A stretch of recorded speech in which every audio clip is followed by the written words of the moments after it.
Bonjour tout le monde, hop, je vais arrêter de vous faire trembler. Alors aujourd'hui je vous retrouve pour vous parler de Soline et le monde des rêves abandonnés qui a été écrit par José Carli.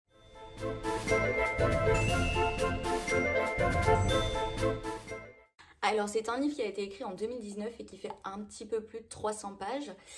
Voilà, et donc en fait ça raconte l'histoire d'une petite fille, donc Soline, qui en fait n'est pas une vraie enfant, c'est une enfant imaginaire en fait que ses parents ont inventé parce qu'ils veulent à tout prix avoir un enfant.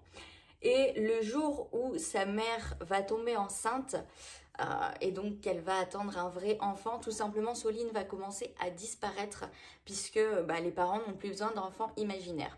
Donc elle va être emmenée dans le monde des rêves abandonnés. Et là-bas, elle va arriver dans un orphelinat en fait. Un orphelinat assez spécial. Et très vite, elle va se rendre compte qu'il se passe des choses bizarres là-bas, qu'il y a un truc qui cloche. Et donc, avec ses amis, elle va essayer de se sortir de là et de comprendre un petit peu qu'est-ce qui ne tourne pas rond dans ce monde des rêves abandonnés. Alors ce livre, il était assez sympa. Il était assez sympa. Après, il fait quand même fort jeunesse. J'aime bien la littérature jeunesse, mais plutôt côté ado, on va dire. Là, ça tombe plus côté enfant, je dirais. Ça peut passer pour des premières lectures de romans, mais voilà, on est moins dans le côté ado, plus dans le côté enfant. Mais malgré ça, donc les personnages, ils sont tous vachement sympathiques. Je me suis assez rapidement attachée à eux, même si encore une fois, ils restent très enfantins, ils restent très simples. C'est pas vraiment des personnages super complexes, super bien construits. Ça reste une lecture très accessible pour les plus jeunes. Mais n'empêche que voilà, j'ai trouvé les personnages sympathiques. Après, pour ce qui est de l'intrigue, alors elle est intéressante, honnêtement elle est vachement intéressante, mais par contre, étant donné qu'encore une fois c'est un livre jeunesse qui est pas très long, j'ai trouvé que l'intrigue allait un peu trop vite, les choses se résolvent trop vite, ils ont des indices trop vite, ils y trouvent les réponses trop vite. Et j'ai trouvé ça dommage parce que moi j'aurais bien aimé les voir un petit peu galérer, avoir un petit peu plus de retournement de situation. Mais encore une fois, je pense que c'est lié au fait que ce soit de la littérature pour la jeune jeunesse, si je peux dire ça comme ça. Donc voilà, c'est pas franchement étonnant, mais moi j'ai été un petit peu déçue par rapport à ce que j'ai l'habitude de lire. Ensuite, alors par contre, le style d'écriture, moi j'ai eu beaucoup de mal.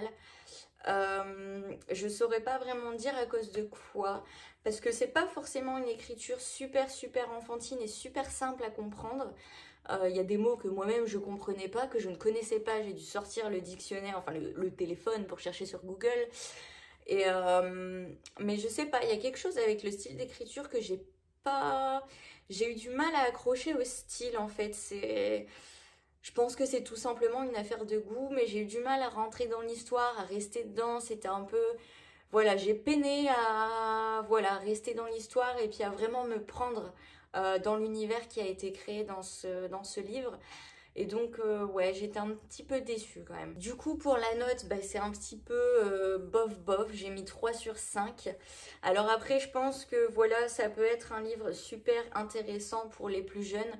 Je pense que moi-même, j'aurais beaucoup aimé ce livre-là quand j'avais, je sais pas, vers la fin de l'école primaire, je dirais, quelque chose comme ça. Je pense que voilà, plus jeune, j'aurais vraiment adoré ce livre, mais là, voilà, c'était un peu trop simple, c'était un petit peu trop facile, je pense, par rapport à ce que j'ai l'habitude de lire et par rapport à ce que j'aime lire, tout simplement. Mais je pense que ça peut quand même être un très bon livre pour les enfants, avec une histoire assez intéressante qui touche des enfants, etc. Donc il y a des facilités pour pouvoir s'identifier en fait au personnage. Mais voilà, je pense que ça doit se limiter vraiment plus aux enfants ou alors aux adultes qui aiment vraiment la littérature jeunesse, mais pour les plus jeunes. Si c'est pas le cas, si vous êtes plutôt comme moi, je vous conseillerais pas forcément de le lire parce que voilà, j'ai pas accroché. Voilà, bon, j'espère qu'en tout cas que ma prochaine vidéo sur le livre que je viens de terminer de lire, elle vous plaira, enfin j'espère que celle-ci vous plaît déjà, hein. Mais j'espère que la prochaine sera un petit peu plus positive, que j'aurai un peu plus de choses positives à dire sur le livre que je vais vous présenter. Et en attendant cette prochaine vidéo, je vous souhaite, comme d'habitude, un très bon week-end, une très bonne semaine, bon courage dans ce que vous faites et surtout de très bonnes lectures.